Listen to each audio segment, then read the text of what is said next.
Ya antes hablé sobre cómo una película puede ser cinematográficamente bella, pero meter la pata bien grande en el apartado cultural. Y si eso está bien o mal es un debate que se los dejo a ustedes, porque por un lado la creación, en su faceta artística o industrial, siempre se toma licencias en favor de sus pretensiones, y por el otro es una cuestión que genera mucha incomodidad por una cantidad de motivos igual de razonables. Pero al margen de esto, hoy quiero hablar de Memorias de una geisha, una de mis películas favoritas, una obra de gran belleza en prácticamente todos sus apartados, y un producto que, si pretendía levantar polvareda en Oriente, lo hizo muy bien. O sea, no es que lo que hizo estuvo bien, estuvo mal, pero en términos de hacer enojar a la gente, lo mal que lo hizo estuvo bien. No es que esté bien que haya hecho mal, quiero decir que hizo todo mal bien, porque el bien y el mal... Memorias de una geisha es un claro ejemplo de lo que acabo de mencionar, especialmente porque a día de hoy siguen existiendo un montón de mitos alrededor de estas mujeres de rostros pintados, y si bien esto no es del todo culpa de la película, tiene que ver con el tema de hoy. Antes de empezar, un saludo a todos los miembros del canal, ya que con su apoyo me motivan a seguir subiendo videos. Si también te gustaría colaborar, las opciones de miembros y de super gracias están disponibles. Todos los miembros reciben un saludo como este en cada video, más información en el botón de abajo. Ahora, música japonesa, por favor. Seguro me van a preguntar, George, ¿qué es lo que está tan mal? Todo se ve muy japonés, ¿verdad? Bueno, tenemos que empezar desmintiendo el eje central sobre el que se sostiene la historia, así que adiós monetización, pero ahí va. Las geishas nunca fueron prostitutas.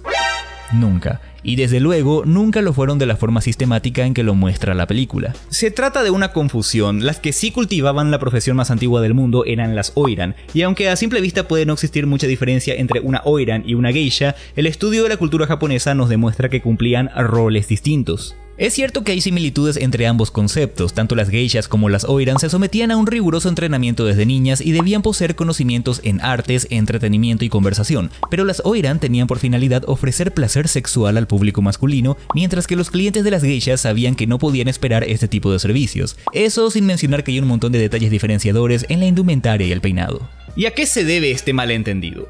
Bueno, la explicación más plausible dice que durante la ocupación estadounidense en Japón después de la Segunda Guerra Mundial, muchas prostitutas empezaron a pintarse la cara y a promocionarse como geishas ante los extranjeros. Desde ahí, Occidente empezó a asociar la palabra geisha a la prostitución por no conocer la cultura japonesa en profundidad. Y desde luego, películas como la protagonista de este video no ayudaron a echar luz sobre este tema. Lo simpático es que si la cinta se hubiese titulado Memorias de una oiran, solo con este cambio ya hubiese sido históricamente más correcta, y no creo que Arthur Golden haya estado ajeno a estos conocimientos cuando escribió el libro, por lo que solo resta pensar que lo hizo por marketing, ya que geisha tiene más punch. Me leí el libro hace un par de años y queda en evidencia que Golden no tenía mayores aspiraciones que escribir una novela de lectura ligera, pero a pesar de documentarse para la causa se tomó libertades en favor de la trama. Situaciones directamente mal explicadas o eventos como Sayuri subastando su virginidad nada tienen que ver con la tradición de las geishas. Para colmo, la película no solo no corrigió estos errores, sino que cometió otros tantos, empezando por las tres mujeres más relevantes de la historia que fueron representadas todas por actrices no japonesas, 2 chinas y una malaya para ser exactos. Esta decisión fue tan traída de los pelos que incluso se puede percibir el acento chino de la actriz principal. But Mrs. Nita would never choose me. Mameha. When does a geisha choose her dana? Sí, eso hizo enojar a nacionalistas chinos y japoneses. Se estarán preguntando por qué les cuento todo esto. Bueno, los relatos de época, sobre todo si se posicionan en una cultura lejana, parecen tener el mismo efecto que el de una película de fantasía. Esto es transportar al receptor a un universo desconocido. Y cabe preguntarse entonces si realmente todo vale en este tipo de producciones. Memorias de una geisha es precisamente eso, un producto que peca de exotismo. Su principal atractivo es venderte un boleto a otra cultura, pero llega a rozar la vulgaridad en ocasiones y en el camino procede a divulgar conceptos equivocados en la audiencia. Te lo está diciendo la propia Lisa Dalby, antropóloga contratada como asesora cultural de la producción. Si bien el director y los productores a menudo pedían mi opinión, la mayoría de las veces seguían adelante con su propia visión. Otra que cometió el mismo error años antes fue El último samurái al romantizar en exceso la cultura japonesa y la figura del héroe de guerra, siendo que las motivaciones históricas de los samuráis se alejaban bastante de la visión altruista que esta cinta quiere vender. Películas como estas son ejemplos de lo mucho que nos fascinan estos relatos en Occidente, pero que no siempre le hacen justicia a la verdad. Ahora, si se supone que esta es una de mis películas favoritas, ¿por qué tanto garrote? Bueno, aunque reconozca sus defectos, hay una buena razón por la cual estoy haciendo este video. Memorias de una geisha podrá fallar en muchas cosas, pero hay algo que hace notablemente bien, y esa virtud es que sabe lo que quiere lograr y pone todos sus elementos a disposición de la causa. ¿Cómo? ¿Quieren una película groseramente exótica para el público occidental? Les daremos una película groseramente exótica para el público occidental.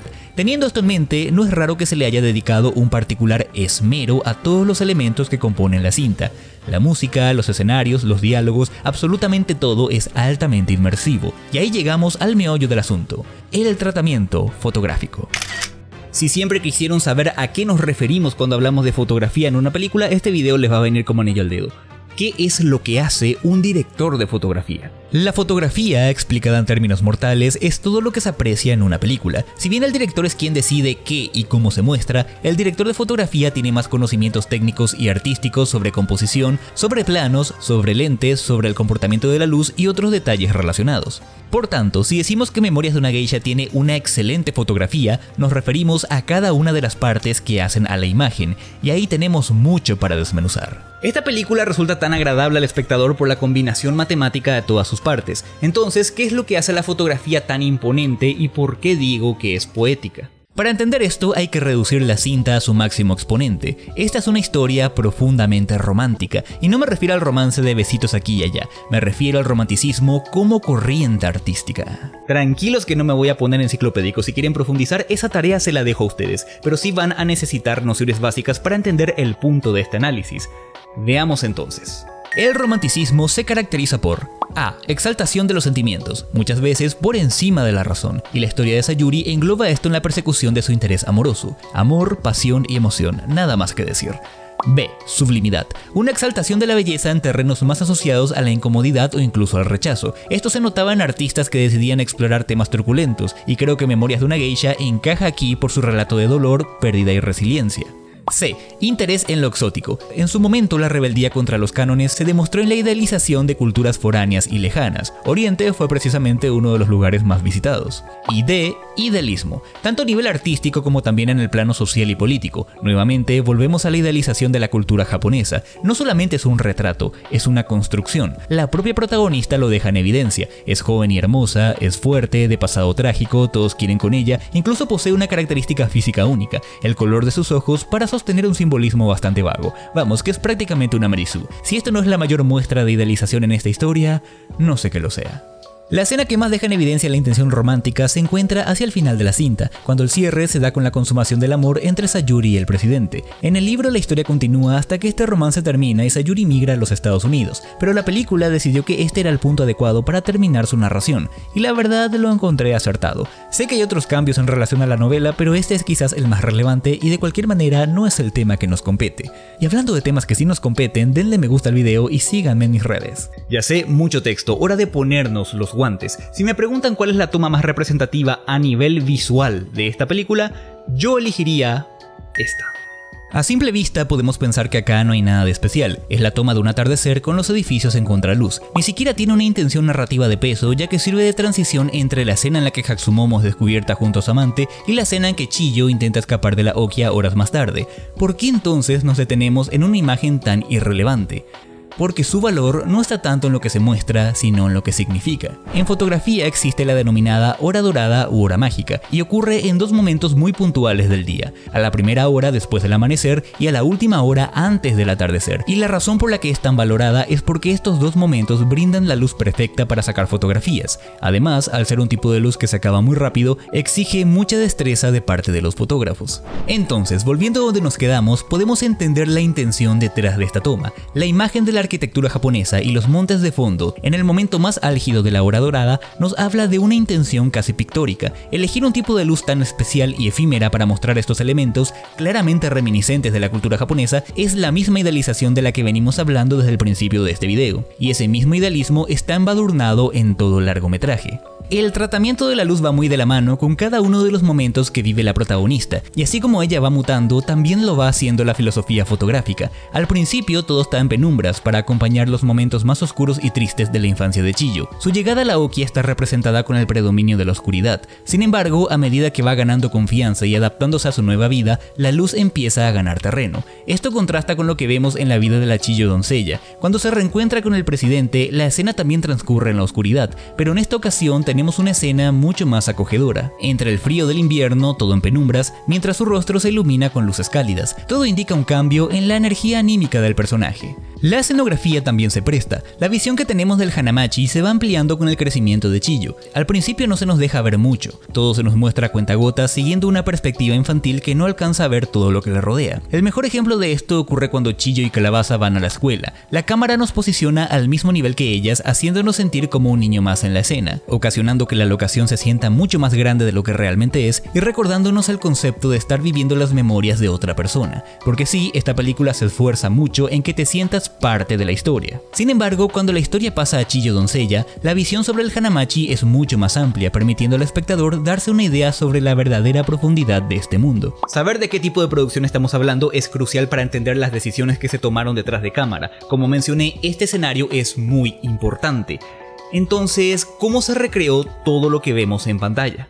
Podemos resumir el rodaje en 3 categorías. Primero, el backlog, un set al aire libre al sur de California donde se montó el Hanamachi. Segundo, locaciones clave que claramente se grabaron en Japón, como el Fushimi Naritaisha. Y tercero, una serie de lugares que incluían restaurantes, teatros, jardines orientales de corte japonés, entre otros. Al final se logró construir un mundo lleno de vida, respetando la intención de retratar una época que ya no existe, jugar con el exotismo, profundizar los sentimientos de la protagonista y contar una historia de grandes cambios.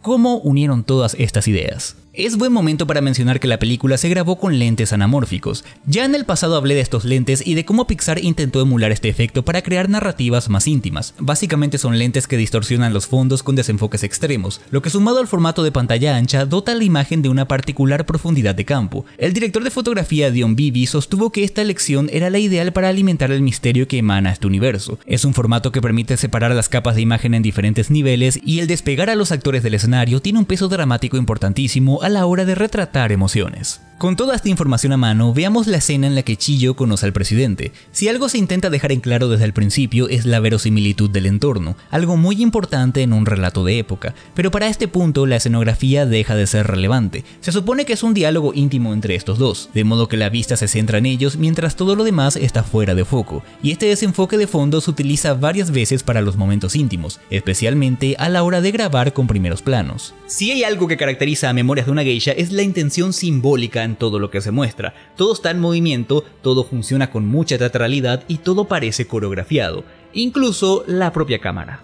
Si estuvieron prestando atención ya sabrán que el mundo de las geishas pasa por la tradición y por saber jugar su rol en sociedad, y eso mismo es lo que la cinta quiere transmitir. Todo se siente como una gran obra de teatro, todo es ceremonial y dramático. Veamos un ejemplo cuando Sayuri se convierte en geisha. Están las dueñas de la Okia moviéndose de forma alborotada en la oscuridad, como si estuvieran entre bambalinas poniendo todo en orden para una obra que está a punto de empezar. La cámara además tiene su propio itinerario moviéndose hacia el centro de la imagen. Posteriormente la cámara se detiene, se abre el telón y la luz hace su aparición. A partir de acá, Sayuri se queda con todo el foco para ella sola. A continuación, nuestra protagonista se levanta de forma elegante, da media vuelta y se acerca al espectador mientras la cámara empieza a subir gracias a un pedestal. Que Sayuri esté de espaldas es importante. Claro que podría haber estado de frente desde el principio, pero acá eso no hubiese tenido ni la mitad de gracia porque hay una intención dramática de no revelar todo tan pronto, y esto se termina de demostrar cuando la cámara se detiene en un farol que cuelga del techo. Este farol, por su forma y su color, es una referencia visual a una aureola, buscando dar un aire más angelical al personaje.